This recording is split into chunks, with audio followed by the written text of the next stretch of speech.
Bagaimanakah cara pembuatan fatwa? Assalamualaikum warahmatullahi wabarakatuh. Proses pengeluaran fatwa dilaksanakan mengikut undang-undang. Mengikut Zanariah Diman, sesuatu pernyataan atau hukum boleh ditafsirkan sebagai fatwa menurut undang-undang Islam di peringkat negeri di Malaysia. Apabila pernyataan itu disiarkan di dalam warta kerajaan negeri masing-masing. Ini bermakna apa-apa pendapat atau pernyataan bertulis yang dibuat oleh seorang yang bergelar mufti pada mana-mana mahkamah yang memerlukan pendapat atau nasihat itu bukan dianggap sebagai fatwa. Sebaliknya, ia hanyalah pendapat mufti itu sendiri yang tidak mengikat mahkamah untuk mengikut pandangannya sendiri. Menurut saya ini nasihat, mufti sebenarnya tidak bertindak berseorangan dalam proses pengeluaran sebarang fatwa. Semua negeri di Malaysia memperuntukkan bahawa mufti akan menjalankan tugasnya bersama dengan sebuah jawatan kuasa, iaitu jawatan kuasa fatwa di peringkat negeri masing-masing.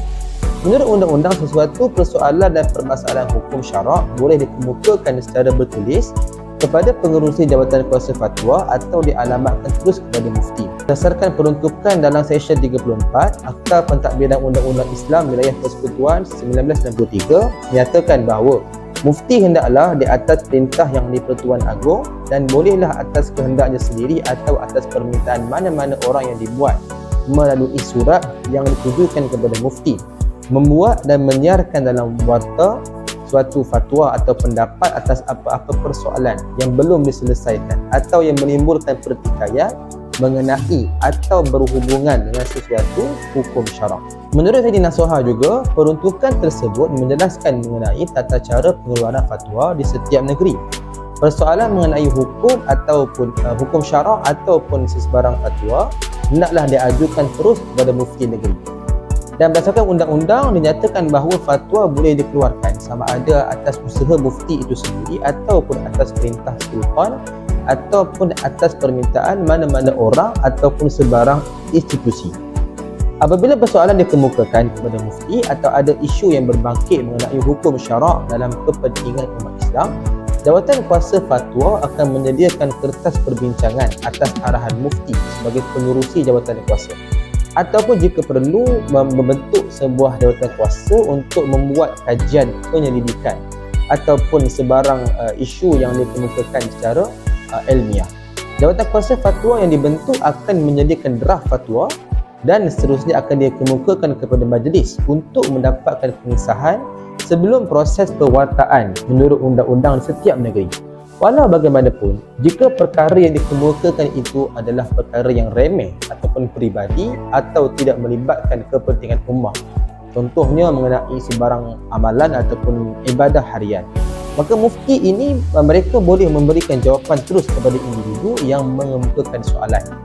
Kaedah pengeluaran fatwa di setiap negeri ini tertakluk kepada peruntukan undang-undang negeri masing-masing. Contohnya di Kedah, Seksyen 21 Enakmen Mufti dan Fatwa Kedah 2008 memperuntukkan tata cara mengeluarkan fatwa. Sebelum mengeluarkan sesuatu fatwa, mufti boleh mengarahkan sebarang kajian ataupun penyelidikan dijalankan oleh sebarang pegawai penyelidik dan menyediakan satu kertas kerja kaitan persoalan yang diajukan. Kemudian mufti boleh memanggil suatu mesyuarat jawatan kuasa fatwa bagi maksud membincangkan fatwa yang telah dicadangkan. Apa-apa fatwa ataupun yang diputuskan oleh mufti ataupun jawatan kuasa fatwa yang melibatkan kepentingan awam hendaklah disiarkan kepada dalam warta selepas mendapat perkenan sultan kepada orang ramai. Tiada satu kenyataan pun yang boleh dibuat oleh mufti dianggap sebagai fatwa kecuali apa yang disiarkan dalam warta kerajaan sahaja. Fatwa yang telah diwartakan akan mengikat orang Islam negeri tersebut sahaja. Walau bagaimanapun, bukan semua fatwa yang diluluskan oleh jawatan kuasa ini akan diwartakan. Sesuatu fatwa hanya akan diisytiharkan dalam warta kerajaan di negeri masing-masing jika ia berkaitan dengan kepentingan maslahah awam dan kerajaan negeri tersebut. Jika sesuatu fatwa itu tidak melibatkan kepentingan negeri, maka keputusan itu hanya dibuat bagi pihak jawatan mufti berkenaan. Namun jika sebaliknya, maka sesuatu fatwa yang telah diputuskan oleh jawatan kuasa ini akan dikemukakan kepada Majlis Agama Islam negeri masing-masing untuk dipertimbangkan bagi tujuan penguatkuasaan terlebih dahulu disemak oleh penasihat undang-undang negeri sebelum diwartakan. Kewataan fatwa menunjukkan setiap fatwa yang telah dikeluarkan mempunyai otoriti dari segi undang-undang dan mengikat orang Islam negeri berkenaan, serta boleh dikuatkuasakan jika berlaku pelanggaran terhadap fatwa berkenaan. Walaupun tidak semua fatwa diwartakan ataupun proses warta mengambil masa yang agak lama, ia jelas menunjukkan bahawa fatwa bukanlah semata-mata jawapan kepada persoalan hukum syarak, tetapi juga mempunyai pesan dan penguatkuasaannya dari segi perundangan Islam di Malaysia. Wallahu a'lam. Assalamualaikum warahmatullahi wabarakatuh.